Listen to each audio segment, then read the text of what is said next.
Hello everyone, उम्मीद है आप ठीक ठाक होंगे। आज हमारा लेक्चर नंबर 4 है और वही चैप्टर नंबर 1। जैसे मैंने पहले कहा था कि मेरी कोशिश ये है कि 5 से 7 मिनट की वीडियो बनाऊं ताकि आपके जहन में अच्छी तरीके से आ जाए, आप समझ सकें। फिर भी आपको अगर समझ नहीं आती, मेरे कॉन्टैक्ट नंबर पे आप 4 से 5 बजे तक कॉल मुझे कर सकते हैं। मैंने आपको अपना कॉन्टैक्ट नंबर दिया है, व्हाट्सएप ग्रुप भी है हमारा। तो आज हमारा जैसे हमने सीखा था पी, बी, टी, डी, जे कॉन्सोनेंट्स, ये आपने प्रैक्टिस की होगी तो मेरे ख्याल से अब आपको हिफ़्ज़ हो चुके होंगे और आपको अब ज़िंदगी में आप इसको कभी नहीं भूलेंगे। अब हम इन कॉन्सोनेंट के बारे में थोड़ा सा और जानने की कोशिश करते हैं कि कॉन्सोनेंट के बीच में एक इसकी लैंग्वेज के बारे में, हम थोड़ी सी इंग्लिश के बारे में भी बात करेंगे।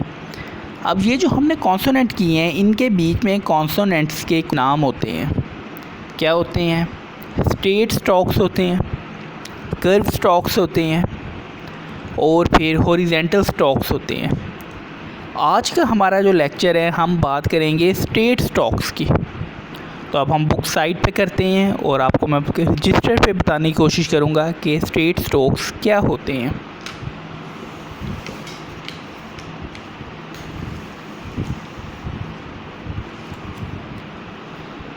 मेरे ख्याल से आपको नज़र आ रहा होगा। स्ट्रेट स्टॉक्स की 2 इकसाम होती हैं, सिर्फ 2 ही इकसाम होती हैं। आपने सिर्फ आपको एक चीज़ याद करनी है, स्ट्रेट स्टॉक। स्ट्रेट यानी सीधा और स्टॉक यानी कॉन्सोनेंट। अब इसकी 2 किस्म होती है, एक डाउनवर्ड, एक अपवर्ड। इसके अलावा इसकी और कोई भी किस्म नहीं होती। अब डाउनवर्ड और अपवर्ड क्या होता है, फिर चलते हैं। जैसे मेरे ख्याल से अपने जो इंग्लिश में लिखने की ज़रूरत नहीं।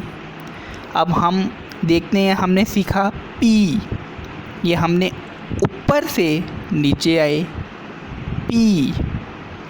फिर बी, ऊपर से नीचे।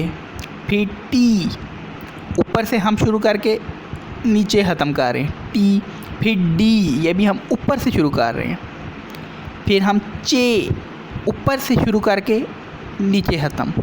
फिर जे, ऊपर से शुरू किया नीचे ख़त्म।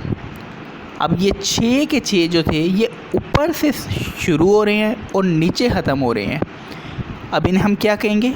डाउनवर्ड। क्यों? क्योंकि ये डाउन लिखे जा रहे हैं, ऊपर से नीचे आ रहे हैं। जो स्टॉक भी ऊपर से नीचे शुरू होगा, जैसे पी, बी, टी, डी, जे, जे, ये आप इसको लिख के देखें अपने रजिस्टर पे, ऊपर से शुरू हो रहे हैं, नीचे ख़त्म हो रहे हैं, इसलिए ये डाउनवर्ड स्टॉक्स हैं। मेरे ख्याल से आपका ये कन्फ्यूजन तो दूर हो गई होगी कि डाउनवर्ड स्टॉक्स क्या होते हैं। ये डाउनवर्ड स्टॉक्स हैं क्योंकि ऊपर से नीचे शुरू हो रही हैं। और स्ट्रेट डाउनवर्ड स्टॉक्स क्यों हैं? क्योंकि ये स्ट्रेट हैं, ये सीधे हैं सारे के सारे, इसीलिए। अब हम देखेंगे स्ट्रेट अपवर्ड स्टॉक्स कौन से होते हैं। ये भी हमने सीखने नहीं हैं, पहले हम ये सीखेंगे कि ये क्या चीज़ होती है, इसके बाद फिर हम सीखेंगे। मैं वैसे लिख के बता रहा हूँ। जैसे कि ये एक वर्ड है वे, ये देखें, ये आपकी बुक के बीच में भी होगा। ये नीचे से शुरू हो रहा है और ऊपर ख़त्म हो रहा है। फिर ये, फिर रे, फिर एल, ये देखें, ये नीचे से शुरू हो रहे हैं और ऊपर ख़त्म हो रहे हैं। एल को है ख़त्म कर देते हैं हम इनको वे, ये और रे, ये भी आप जब बाद में सीखेंगे आपको इजी लगेंगे। अभी आप कह रहे होंगे यार वे और रे और ये क्या चीज़ है, आगे जाएंगे इजी लगेंगे। तो सिंपल सा डाउनवर्ड स्ट्रोक्स और अपवर्ड स्ट्रोक आपको समझ आ गई होगी। और स्ट्रेट का मतलब सीधा। स्ट्रेट स्ट्रोक्स की 2 इकसाम होती हैं, डाउनवर्ड स्ट्रेट स्ट्रोक्स और अपवर्ड स्ट्रेट स्ट्रोक्स। ये आप एक बार सीखेंगे, प्रैक्टिस करेंगे, आपको महारत हो गई होगी। अगर आपने कल इसकी प्रैक्टिस की है जैसे मैंने कहा था, तो मेरे ख्याल से अब आपको कोई दिक्कत नहीं पेश आनी चाहिए। इसके अलावा फिर आगे हम कल वॉवल सीखेंगे और एक बार सीखेंगे कि वॉवल क्या चीज़ होती है। ये उन लोगों के लिए ख़ास तौर पे अच्छा है जिनकी इंग्लिश वीक है।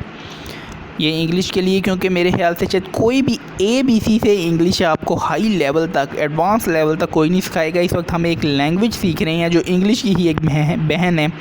आप इसको सीखें, आपके लिए इंग्लिश इतनी हाई हो जाएगी कि आप ज़िंदगी में कभी ना लिखने में मिस्टेक करेंगे, ना पढ़ने में मिस्टेक करेंगे। आप रीडिंग के बीच में ना राइटिंग, ना ही आप वोकेबलरी, ना ही आपके टेंस, आपका कोई इशू पैदा नहीं होगा। आप बोल सकेंगे और समझ भी सकेंगे।